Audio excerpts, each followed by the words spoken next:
Ratapan pasal 3. Penghiburan dalam penderitaan. Akulah orang yang melihat sengsara disebabkan cambuk murkanya. Ia menghalau dan membawa aku ke dalam kegelapan yang tidak ada terangnya.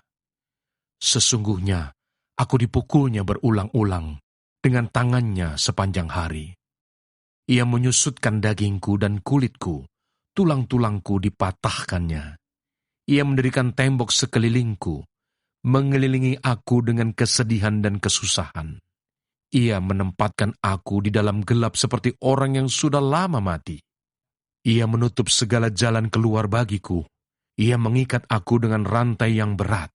Walaupun aku memanggil-manggil dan berteriak minta tolong, tak didengarkannya doaku.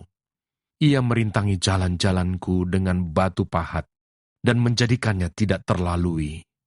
Laksana beruang ia menghadang aku, laksana singa dalam tempat persembunyian. Ia membelokkan jalan-jalanku, merobek-robek aku dan membuat aku tertegun. Ia membidikkan panahnya, menjadikan aku sasaran anak panah. Ia menyusupkan ke dalam hatiku segala anak panah dari tabungnya. Aku menjadi tertawaan bagi segenap bangsaku, menjadi lagu ejekan mereka sepanjang hari. Ia mengenyangkan aku dengan kepahitan, memberi aku minum ipuh. Ia meremukkan gigi-gigiku dengan memberi aku makan kerikil. Ia menekan aku ke dalam debu. Engkau menceraikan nyawaku dari kesejahteraan. Aku lupa akan kebahagiaan. Sangkaku, hilang lenyaplah kemasyuranku dan harapanku kepada Tuhan. Ingatlah akan sengsaraku dan pengembaraanku, akan ipuh dan racun itu. Jiwaku selalu teringat akan hal itu dan tertekan dalam diriku. Tetapi hal-hal inilah yang kuperhatikan. Oleh sebab itu aku akan berharap, tak berkesudahan kasih setia Tuhan, tak habis-habisnya rahmat-Nya, selalu baru tiap pagi, besar kesetiaan-Mu. Tuhan adalah bagianku, kata jiwaku. Oleh sebab itu aku berharap kepadanya. Tuhan adalah baik bagi orang yang berharap kepadanya, bagi jiwa yang mencari Dia. Adalah baik menanti dengan diam pertolongan Tuhan.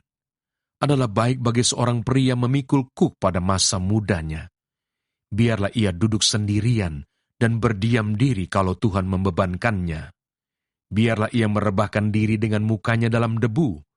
Mungkin ada harapan. Biarlah ia memberikan pipi kepada yang menamparnya. Biarlah ia kenyang dengan cercaan. Karena tidak untuk selama-lamanya Tuhan mengucilkan. Karena walau ia mendatangkan susah, ia juga menyayangi menurut kebesaran kasih setia-Nya. Karena tidak dengan rela hati ia menindas dan merisaukan anak-anak manusia. Kalau dipijak-pijak dengan kaki tawanan-tawanan di dunia, kalau hak orang dibelokkan di hadapan Yang Maha Tinggi, atau orang yang diperlakukan tidak adil dalam perkaranya, masakan Tuhan tidak melihatnya? Siapa berfirman, maka semuanya jadi. Bukankah Tuhan yang memerintahkannya?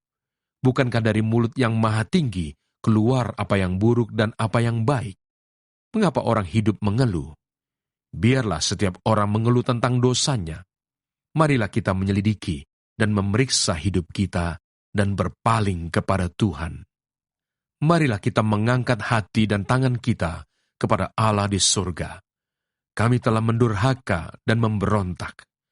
Engkau tidak mengampuni. Engkau menyelubungi dirimu dengan murka, mengejar kami dan membunuh kami tanpa belas kasihan. Engkau menyelubungi dirimu dengan awan, sehingga doa tak dapat menembus. Kami, Kau jadikan kotor dan keji di antara bangsa-bangsa. Terhadap kami semua, seteru kami mengangakan mulutnya. Kejut dan jerat menimpa kami, kemusnahan dan kehancuran. Air mataku mengalir bagaikan batang air, karena keruntuhan putri bangsaku. Air mataku terus-menerus bercucuran dengan tak henti-hentinya, sampai Tuhan memandang dari atas dan melihat dari surga. Mataku terasa pedih oleh sebab keadaan putri-putri kotaku. Seperti burung aku diburu-buru oleh mereka yang menjadi seteruku tanpa sebab. Mereka melemparkan aku hidup-hidup dalam lubang, melontari aku dengan batu. Air membanjir di atas kepalaku, kusangka binasa aku. Ya Tuhan, aku memanggil namamu dari dasar lubang yang dalam. Engkau mendengar suaraku. Janganlah kau tutupi telingamu terhadap kesahku dan teriak tolongku. Engkau dekat, tatkala aku memanggilmu.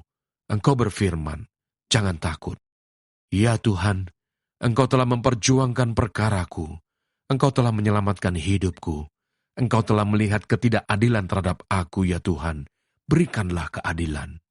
Engkau telah melihat segala dendam mereka, segala rancangan mereka terhadap aku. Engkau telah mendengar cercaan mereka, ya Tuhan. Segala rancangan mereka terhadap aku, percakapan orang-orang yang melawan aku, dan rencana mereka terhadap aku sepanjang hari. Amatilah duduk bangun mereka. Aku menjadi lagu ejekan mereka. Engkau akan mengadakan pembalasan terhadap mereka, ya Tuhan, menurut perbuatan tangan mereka. Engkau akan mengeraskan hati mereka. Kiranya kutuk-Mu menimpa mereka. Engkau akan mengejar mereka dengan murka dan memunahkan mereka dari bawah langit, ya Tuhan. Ratapan pasal 4. Sengsara Sion yang dahsyat.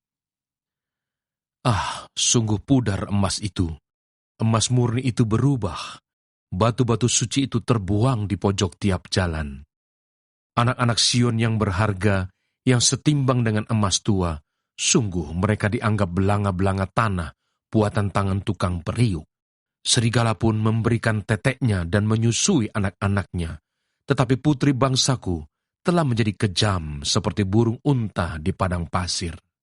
Lidah bayi melekat pada langit-langit karena haus.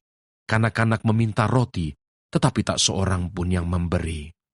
Yang biasa makan yang sedap-sedap, mati bulur di jalan-jalan. Yang biasa duduk di atas bantal kirmisi, terbaring di timbunan sampah. Kedurjanaan putri bangsaku melebihi dosa Sodom. Yang sekejap mata dibongkar bangkir, tanpa ada tangan yang memukulnya. Pemimpin-pemimpin lebih bersih dari salju, dan lebih putih dari susu. Tubuh mereka lebih merah daripada merjan, seperti batu nilam rupa mereka.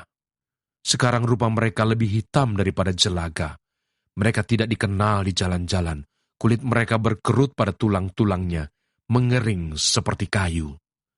Lebih bahagia mereka yang gugur karena pedang, daripada mereka yang tewas karena lapar, yang merana dan mati, sebab tak ada hasil ladang. Dengan tangan sendiri, wanita yang lemah lembut memasak kanak-kanak mereka, untuk makanan mereka tatkala runtuh putri bangsaku. Tuhan melepaskan segenap amarahnya, mencurahkan murkanya yang menyala-nyala, dan menyalakan api di Sion yang memakan dasar-dasarnya. Tidak percaya raja-raja di bumi, pun seluruh penduduk dunia, bahwa lawan dan seteru dapat masuk ke dalam gapura-gapura Yerusalem. Hal itu terjadi oleh sebab dosa nabi-nabinya, dan kedurjanaan imam-imamnya, yang di tengah-tengahnya mencurahkan darah orang yang tidak bersalah. Mereka terhuyung-huyung, seperti orang buta di jalan-jalan, cemar oleh darah, sehingga orang tak dapat menyentuh pakaian mereka. Singkir, najis, kata orang kepada mereka. Singkir, singkir, jangan sentuh. Lalu mereka lari dan mengembara. Maka berkatalah bangsa-bangsa, mereka tak boleh tinggal lebih lama di sini. Tuhan sendiri mencerai-beraikan mereka. Tak mau lagi ia memandang mereka. Para imam tidak mereka hormati, dan orang-orang tua tidak mereka kasihani. Selalu mata kami merindukan pertolongan, tetapi sia-sia. Dari menara penjagaan kami menanti-nantikan suatu bangsa yang tak dapat menolong. Mereka mengintai langkah-langkah kami, sehingga kami tak dapat berjalan di lapangan-lapangan kami. Akhir hidup kami mendekat. Hari-hari kami sudah genap. Ya, akhir hidup kami sudah tiba. Pengejar-pengejar kami lebih cepat daripada burung Raja Wali di angkasa. Mereka memburu kami di atas gunung-gunung, menghadang kami di padang gurun. Orang yang diurapi Tuhan, nafas hidup kami, tertangkap dalam pelubang mereka. Dia yang kami sangka, dalam naungannya kami akan hidup di antara bangsa-bangsa. Bergembira dan bersukacitalah, hai putri Edom, engkau yang mendiami tanah Uz, juga kepadamu piala akan sampai, engkau akan jadi mabuk, lalu menelanjangi dirimu. Telah hapus kesalahanmu, Putri Sion, tak akan lagi Tuhan membawa engkau ke dalam pembuangan.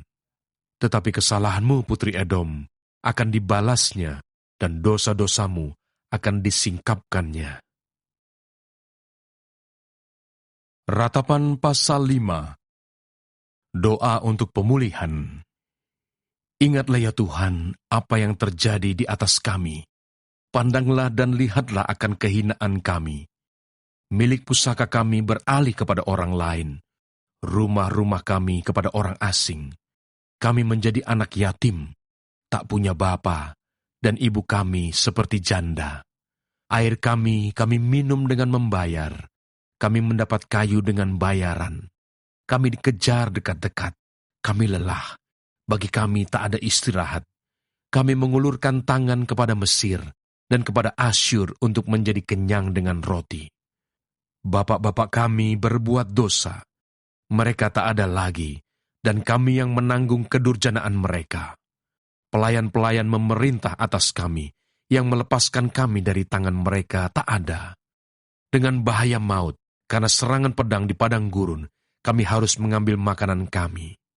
Kulit kami membara laksana perapian, karena nyerinya kelaparan. Mereka memperkosa wanita-wanita di Sion, dan gadis-gadis di kota-kota Yehuda.